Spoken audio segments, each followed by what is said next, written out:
Chattanooga has changed a lot in the last 100 years, and Ray Chambers has been here to witness all of those changes. Let's talk a little bit. Is that okay? Well, what do you want to know? We want to know everything. We were river rats. The river was our playground. He says he was always in the water.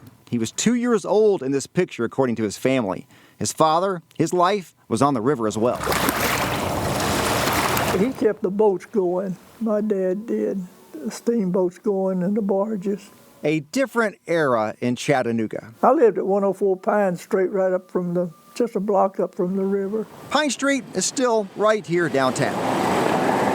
But his address hasn't been here for a long time. This is the area where he grew up. It's now called Power Alley, right next to AT&T Field. I'm 100 years old, and my mind can't go back. Mr. Chambers was married, had children when he was drafted. I knew something had to be done. I realized this is our country, and I wasn't no better than any other boys. He was sent to train at Fort Jackson in South Carolina. I went over as a replacement with the 3rd Infantry Division. To explain the true impact of war, we can't shy away from the reality. You were a nervous wreck all the time. There are horrific things that Ray Chambers saw in World War II. For a long time, I had nightmares. I mean, bad nightmares.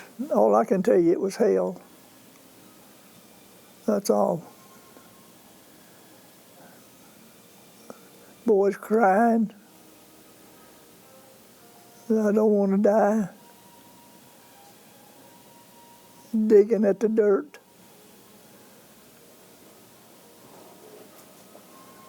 Weeping. Some hollering, "Mama."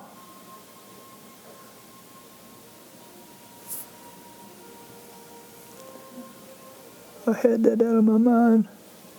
Ray Chambers came home a decorated war hero. He got knocked out of the war when he took a piece of shrapnel to his head.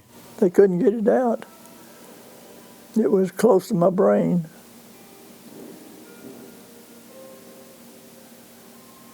And they didn't get it out here. It's still there. You still have a piece of shrapnel on your head? It's supposed to be. Right in there somewhere. He says his memory is not quite as good as it used to be, but he told me about something he saw back then that is hard to forget. He was on a hospital train on the way to Florida to be treated. Look out the window, and I tell you, there was 1,000 people out there at daylight waving at us. I mean, they had red flags, American flags, and everything, and it was a beautiful sight.